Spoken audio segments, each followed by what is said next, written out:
Yes, yes, yes, and we're back, right? We're back. We're going to talk about how to shape perception within sales. And even if it's a laydown sale, you have to realize, yes, okay, I still have to shape a little bit of perception here. So how do we do it? You don't do it with having better products. You don't do it with having better prices. And I mean, you can have a great presentation and ask really good questions, but that's not what it's about either, right? You have to have a superior ability to shape perception.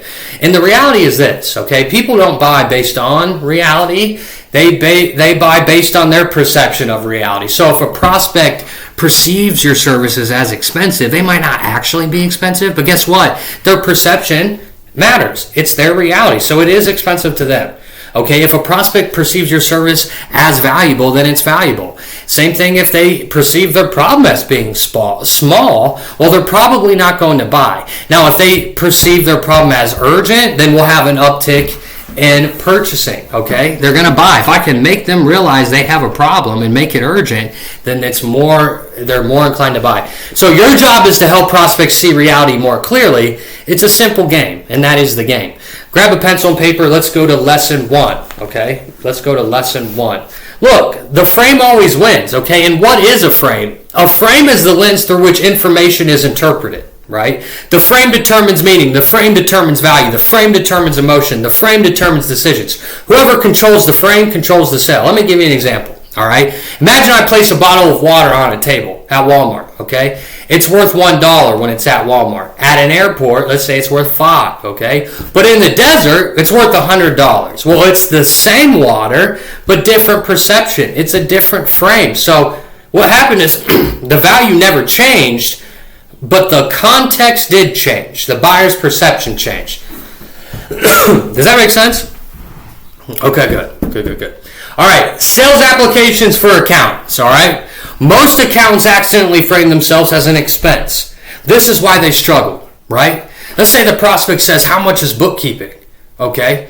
Well, what most people say is my bookkeeping is $600 per month. Well, now what are you doing? Now you're discussing cost. So what's a better response is, before we discuss investment, can I ask what inaccurate books have cost your business over the last 12 months? Notice what happens is we move from cost to consequence. So I change the frame. All right? And here's a word track for you guys. Most business owners aren't losing money because bookkeeping is expensive. They're losing money because decisions are being made with incomplete information. Let's determine what that's costing you first. All right? Let me say it again. Most business owners aren't losing money because bookkeeping is expensive. They're losing money because decisions aren't being made with incomplete information. Let's determine what that's costing you first. So pause and rewind and make sure you write it down. They're losing money because decisions are being made with incomplete information. Let's determine what that's costing you first. All right, you got to say it to them on the phone. All right, let's go to lesson 2. Guys, the brain never evaluates value alone, okay? The hidden rule of human decision making. So the brain cannot determine value objectively. It requires comparison. Everything is judged against something else. This is called reference dependence, okay? Reference dependence. And that's why most salespeople lose, okay? I mean, let me give you an example here. So let's say a prospect says, well, how much is your advisory service? And you say it's $1,000 a month. Well, the prospect literally compares it to Netflix, a cell phone bill, utilities, random monthly expenses. The prospect loses perspective because even though they're talking about their business, it's bill comparison. That's just what humans do. So what elite salespeople do, you have to establish a reference point first, okay? Let me ask you, okay, get into the groove. You got to get into the groove. What would finding an additional $50,000 in profit mean for your company this year? Massive, right? What would reducing taxes by $20,000 mean? Huge. What would freeing up 10 hours a week mean? A lot. Now the comparison isn't $1,000 versus spending, it's $1,000 versus gaining $70,000. It's a completely different perception. And it's just a couple of flips in the way that you're wording things.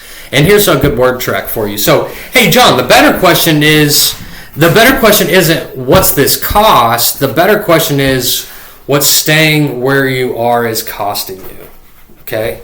That's what you want to ask them. So, hey Nathan, how much is your guys' services? Well, John, it's not about how much my services cost. It's about how much my services can save you or can make you or can help you from staying the same. Let me ask you a question, John. Have some fun with me here. The better question isn't what does this cost? The better question is what is the cost of staying where you're at? Talk to me about that. And what happens is you can shift the game, have fun, use your personality, and ask the tough questions. So you can just flip it on them. And remember, whenever they ask you a question, it's like Aikido, or like water almost. Like you ask me a question, but I can flip it back to you in a question to get you to sell yourself. So what's the cost? The better question isn't what's this cost? The better question is what staying where you are is costing you, John. Right? So you just got to reset the frame, literally. It's that simple. And then you'll just think. The whole video is about getting yourself out of tough situations so that you can control perception. It's all about reframing. So when I get hit with a question, you have to get good at diagnosing it. How can I flip this back on them as a question to get them to sell themselves? That is what you got to get good at. Okay, let's go to lesson 3. Anchoring. The first number wins. The psychology. The first number introduced becomes the mental benchmark. Okay, that's what you need to write down. The first number introduced becomes the mental benchmark. Every future number is judged against it. Okay, this is called anchoring. It is one of the most powerful cognitive biases ever studied. Okay, here, let me give you an example. All right, let's say you sell CFO advisory. All right, monthly investments $2,000. Well, here's a presentation that sucks. It's terrible. It's what you don't want to do, right? Our CFO service is $2,000 monthly. Well, here's a really good presentation. You mentioned wanting to grow from $750,000 to $2 million annually. Most companies hire a full-time CFO to $150,000 to $250,000 annually. Our advisory model gives you strategic financial guidance for roughly $24,000 annually. Now, $2,000 feels small because the anchor changed, right? Go ahead and write down the accountant application. Okay, the accountant application. Always anchor against lost profit, lost opportunities, full-time employee costs, tax overpayments, business inefficiencies, revenue goals, and never anchor against expenses. Okay, let's go to lesson 4. Now, if you've been watching this channel and you've been keeping up with everything that I teach you, you're definitely closing a lot more deals. Congratulations. But you've also learned about something called loss aversion. Okay, loss aversion. So lesson 4 is titled Loss Aversion. Why people buy to avoid pain. Just think about what I just said. Why people buy to avoid pain. The truth about human behavior. Okay, people do not move toward pleasure, they move away from pain. Research consistently shows losses are psychologically stronger than gains, approximately twice as strong. Okay, so what most salespeople say is we can help increase profits. What a savage says, and what you need to be saying, an elite salesperson, is how much revenue is slipping through the cracks because your numbers aren't being reviewed monthly. What happens if that continues another year? What would that cost you? Now the prospect begins feeling the loss, and that creates urgency.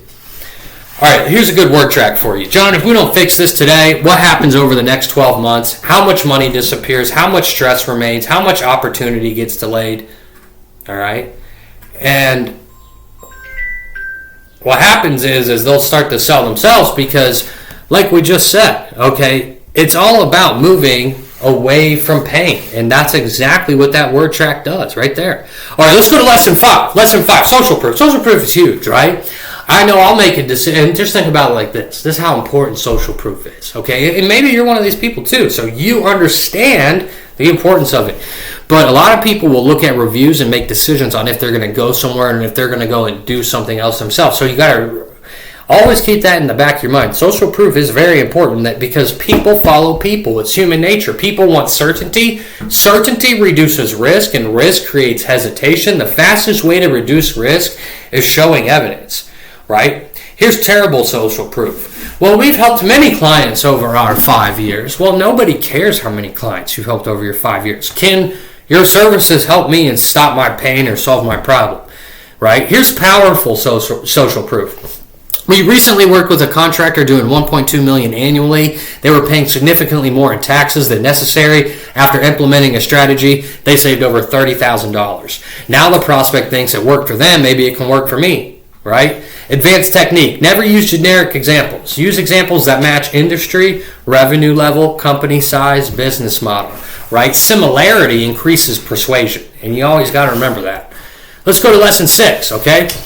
The narrative transport. Why stories outsell facts.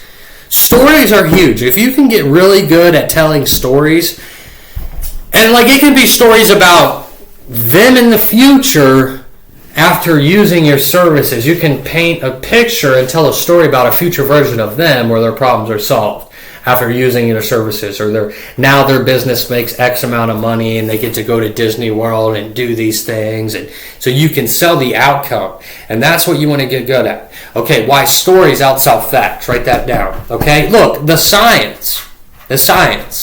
Stories temporarily suspend resistance. Okay, so the prospect mentally enters the story, they experience it, they feel it, they imagine themselves living it, right? So here's a fact. We provide bookkeeping. Well, when you say that, that's not good. That's not telling a story. And quite frankly, it's boring. They've heard that 100 other times looking for a bookkeeper or a tax preparer. So you got to be uncommon in a common world. And write that down.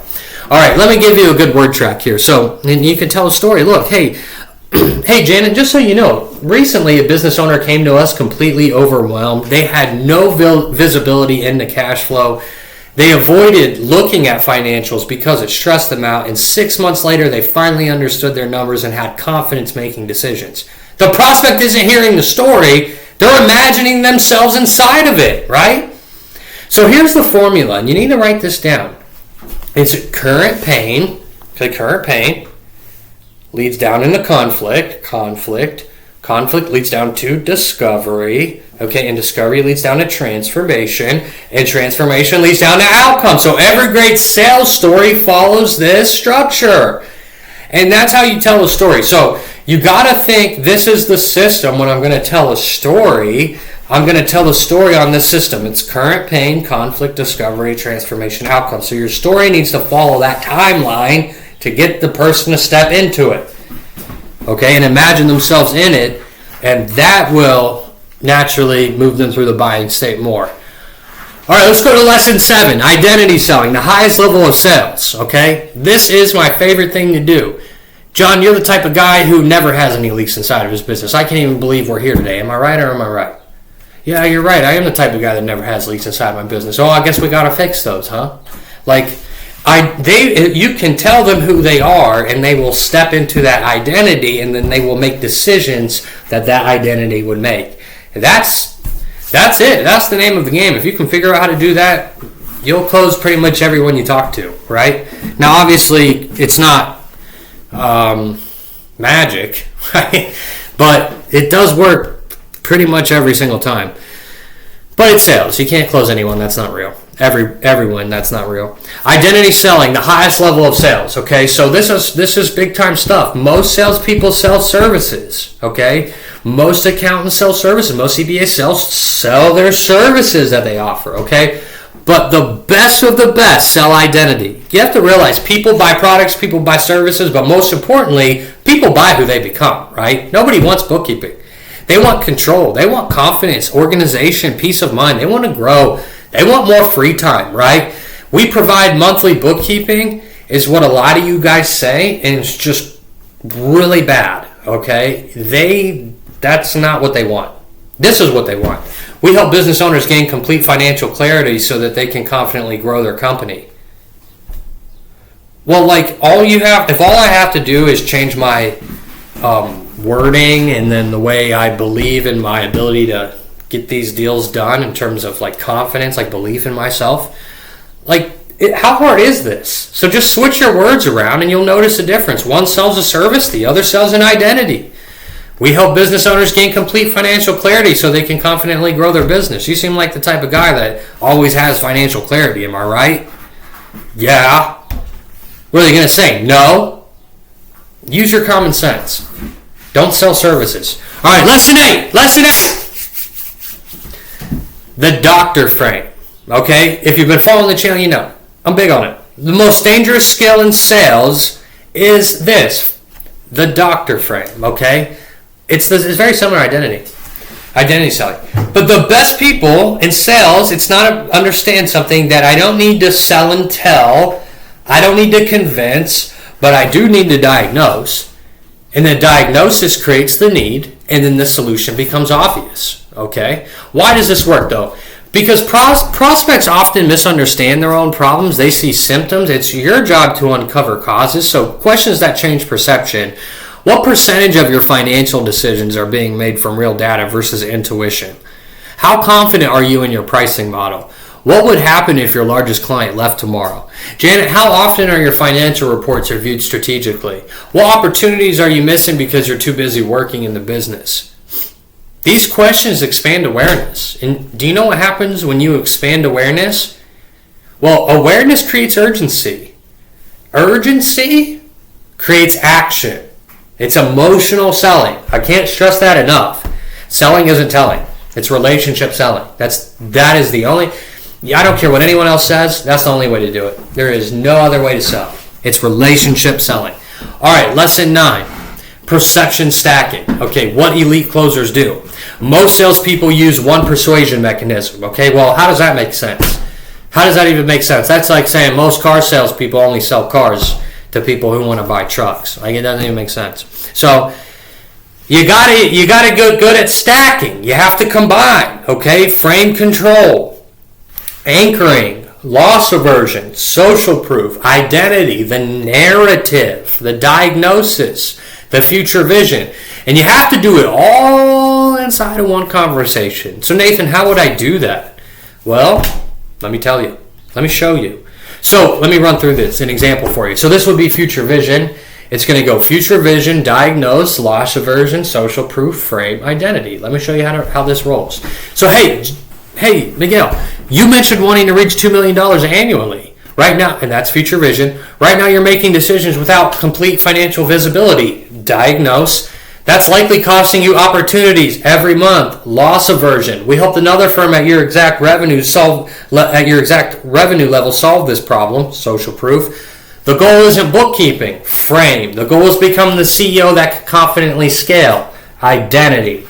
And that is how perception is saved. I've been talking all day in my throat, and I think I'm getting a little sick. But here's the thing. If you can do those things, how much easier is your call going to be compared to if you don't do those things, right? So, look. Average salespeople present information. Good salespeople explain value. Great salespeople influence perception. And the best salespeople change the way prospects see themselves, their problems, their opportunities, their future. And once that perception changes, the sales become the next logical step. So I hope you enjoyed the video, and I will see you in the next one.